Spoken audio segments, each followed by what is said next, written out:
दोस्तों 10 साल पहले हमारे देश में एक छवि बनी हुई थी कि पीएमओ एक शक्ति का केंद्र है,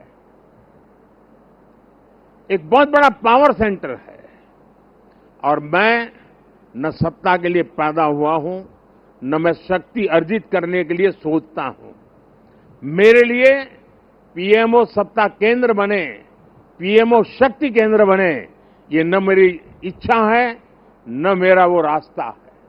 और इसलिए 2014 से हमने जो कदम उठाए, आपने मार्क किया होगा, और पहले जो पीएमओ में रहे होंगे उनसे पूछ लेना, हमने इसको एक कैटलिक एजेंट के रूप में ही डेवलप करने की कोशिश की है।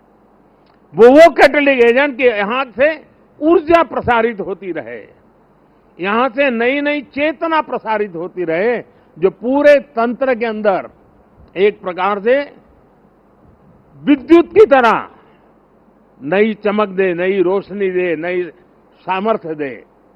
और मेरी कोशिश रही है कि पीएमओ ये सेवा का अधिष्ठान होना चाहिए, पीएमओ ये पीपल्स पीएमओ होना चाहिए, ये मोदी पीएमओ नहीं हो सकता है।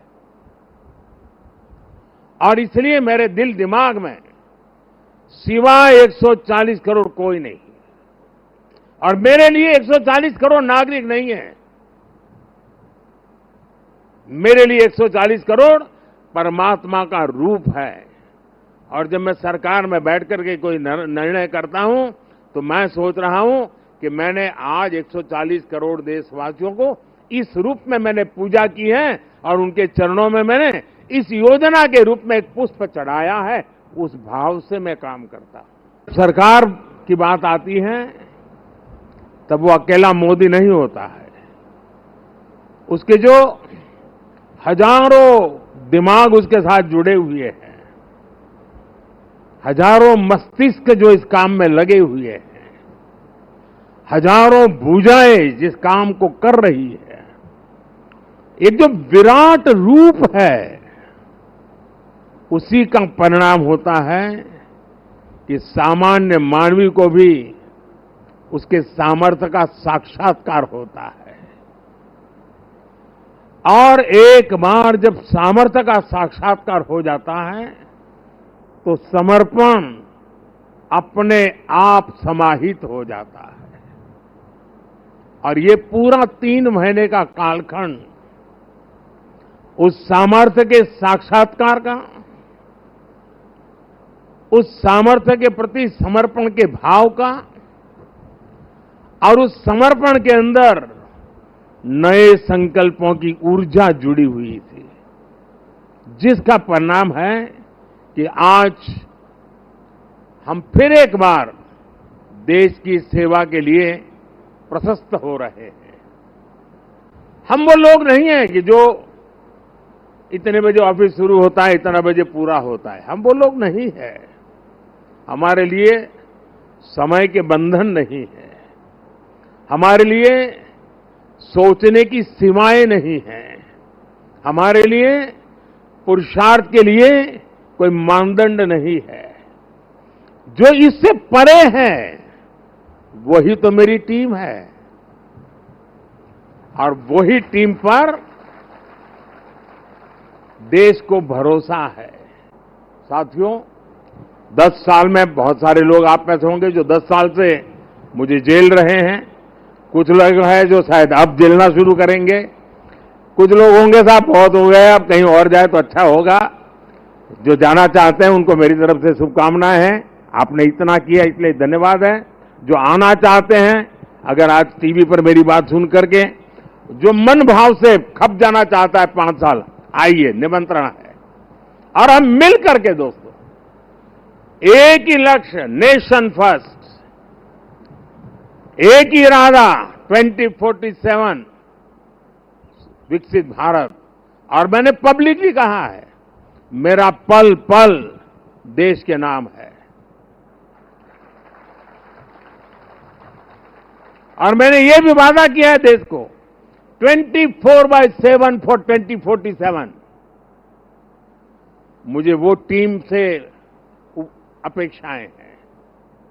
मैं मेरी टीम से चाहता हूं और उसमें भी मैंने मिला हुआ काम समय से पूरा कर दिया, मुझे मिला हुआ काम गलती के बिना कर दिया। मैं समझता हूं अच्छी चीज है, लेकिन परिपूर्णता नहीं है। मैंने उसमें वैल्यू एडिशन क्या किया? मैंने पूरा किया, लेकिन ज्यादा अच्छे से पूरा किया।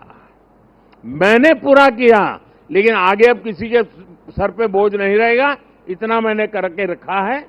अगर हमारा भाव है, हर चीज में वैल्यू एडिशन, हर चीज में क्वालिटी अपग्रेडेशन, तो मुझे पक्का विश्वास है दोस्तों कि हम 5 साल के भीतर भीतर जिस सपनों को और संकल्प को लेकर के चले हैं, उसको हम परिपूर्ण कर सकते हैं।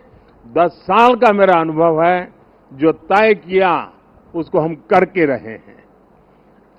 तय भले मोदी ने किया, लेकिन करने वाले आप हैं, करके रहे हैं। हम सब मिलके करके रहे हैं। हम सबकी सामूहिक शक्ति का परिणाम है कि हमने एक कैटेगरी एजेंट के रूप में इसको काम किया है। आपको बहुत से लोग मिलेंगे व्यक्तिगत जीवन में, और खास करके टीन एज ग्रुप के जो लोग होते हैं, उनसे अगर बात करेंगे, अगर उस समय क्रिकेट की सीजन चलती है तो उसका मन करता है यार एक अच्छा क्रिकेटर बन जाओ। दिमाग में रहता है यार क्रिकेटर बन जाना है। एक अच्छी मूवी बड़ी पॉपुलर हो गई तो फिर मन में करता है यार ये फील्ड अच्छा है, मैं एक्टर बन जाऊं, मैं इसमें चला जाऊं।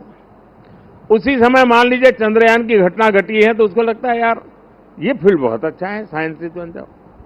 और मान लीजिए 2 महीने के बाद क्रिकेट मैच आ गई तो उसको लगता है यार साइंटिस्ट वाला तो जरा मेहनती है, अच्छा करो अपन क्रिकेट वाला हो जाए। यानी ज्यादातर वो लोग होते हैं जिनकी इच्छाएं अस्थिर होती हैं, और जब इच्छा अस्थिर होती है तो सामान्य मानवी उसको तरंग कहता है। उसको लगता है यार तो तरंग ही है, एक सुबह एक सोचता है, दोपहर को दूसरा, तो इस पर बात मत करो यार, ऐसे ही हुड़दंगबाजी करता रहता है। इच्छा जब अस्थिर होती है तो दुनिया की नजरों में वो तरंग होता है, लेकिन जब इच्छा स्थिर हो जाती है और उसके अंदर एक लंबे अरसे तक इच्छा को स्थिरता मिल जाती है, तो इच्छा उस प्रक्रिया से गुजरती है जो संकल्प में बदलती है। इच्छा अगर अस्थिर है तो तरंग है, इच्छा अगर स्थिर है, स्थायी है, तो संकल्प में कन्वर्ट हो जाती है। और संकल्प के अंदर जब परिश्रम की पराकाष्ठा जुड़ जाती है, तब जाकर के सिद्धि प्राप्त होती है। और जीवन के हर काम को हम उस दिशा में देखना चाहिए। इच्छा प्लस स्थिरता इज इक्वल टू संकल्प, संकल्प प्लस परिश्रम इज इक्वल टू सिद्धि। जिस टीम ने इतना बड़ा अचीवमेंट किया है, उसको स्वाभाविक मन करेगा कि यार कुछ अब बहुत हो गया, अब साहब थोड़ा शांति रखे तो अच्छा होगा। ये रोज नई नई चीज लेके आते हैं, लेकिन मैं मानता हूं अब मेरा दायित्व भी 10 साल मैंने जो सोचा है उसे ज्यादा सोचने का है, 10 साल जो किया है उसे ज्यादा करने का है। और अब जो करना है वो ग्लोबल बेंचमार्क को पार करने वाली दिशा में करना है। कल क्या थे और आज कितना अच्छा किया, वो वक्त चला गया दोस्तों। पहले 5 पर थे, अब 10 पर पहुंच गए, वो वक्त पूरा हो चुका है। अब दुनिया इस विषय पर यहां पर है, और ये इससे आगे कुछ नहीं है, तो उसके आगे हम होंगे।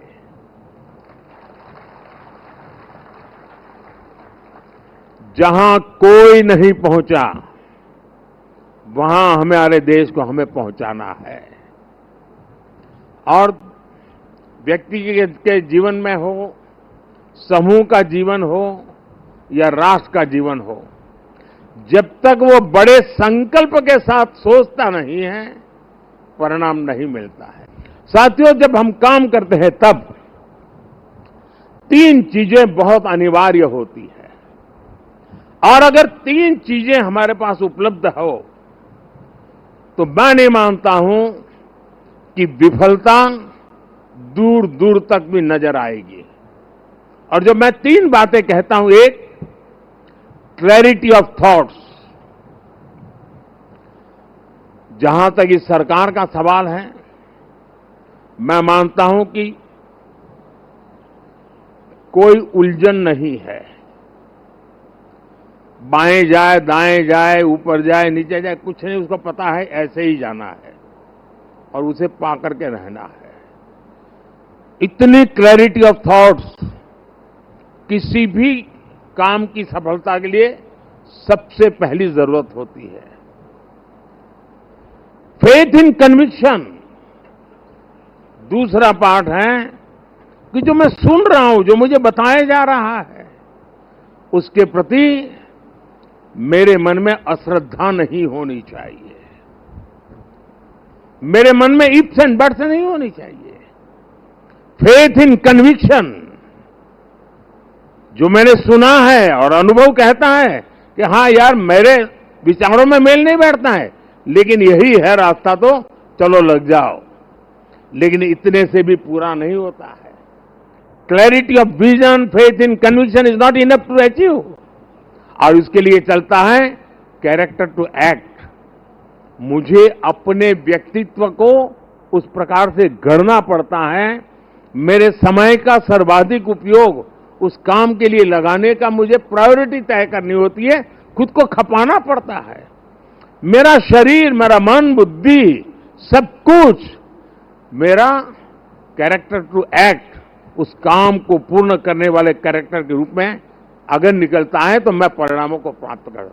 मेरी टीम के पास ये सब कुछ संभव है दोस्तों। जिस टीम ने मुझे 10 साल में बहुत कुछ दिया है, उसमें हम और नया क्या कर सकते हैं, और अच्छा कैसे कर सकते हैं, और जल्दी कैसे कर सकते हैं, और ज्यादा स्केल पर कैसे कर सकते हैं। अगर उन चीजों को लेकर के आप साथ ही आगे बढ़ते हैं तो मुझे पक्का विश्वास है कि 140 करोड़ देशवासियों ने आपके पुरुषार्थ को मोहर लगाई है। ये चुनाव मोदी के भाषणों को मोहर नहीं है, ये चुनाव आपके 10 साल के हर सरकारी कर्मचारियों के पुरुषार्थ को मोहर लगी हुई है। इसलिए इस विजय के बड़े हकदार अगर कोई है तो आप लोग हैं। इस विजय के सच्चे हकदार कोई है तो भारत सरकार के हर कर्मचारी भी हैं कि जिन्होंने एक विजन के लिए अपने आप को खपा देने में कोई कमी नहीं रखी और देश में पहले से बहुत तेज गति से काम हुए, जिसका परिणाम भी नजर आ रहा है। लेकिन मैं एक नई ऊर्जा के साथ, नए हौसले के साथ आगे बढ़ना चाहता हूं। मैं विराम करने के लिए पैदा नहीं हुआ हूं। सफल वो इंसान होता है जिसके भीतर का विद्यार्थी कभी मरता नहीं है। कई लोग मुझे इस चुनाव में भी और हमेशा, मैं पिछले 30 साल से ये सवाल सुन सुन के थक चुका हूं कि इतनी एनर्जी लाते कहां से हो, थकते क्यों नहीं हो, मुझे लोग पूछते रहते। लेकिन वो मेरे बॉडी को तराश रहे हैं, मेरी बॉडी में क्या खाता हूं, कितना सोता हूं, मैं योगा कितना करता हूं। अब वो गलत ट्रैक पर है, इसलिए मेरी एनर्जी का रहस्य उनको पता नहीं है। मेरी एनर्जी का रहस्य, मैं जीवन भर भीतर के विद्यार्थी को जिंदा रखता हूं। और जो व्यक्ति अपने भीतर विद्यार्थी को जिंदा रखता है वो कभी भी सामर्थ्यहीन नहीं होता है, शक्तिहीन नहीं होता है और आलसी नहीं होता है। वो हर बार ऊर्जा से भरा हुआ रहता है।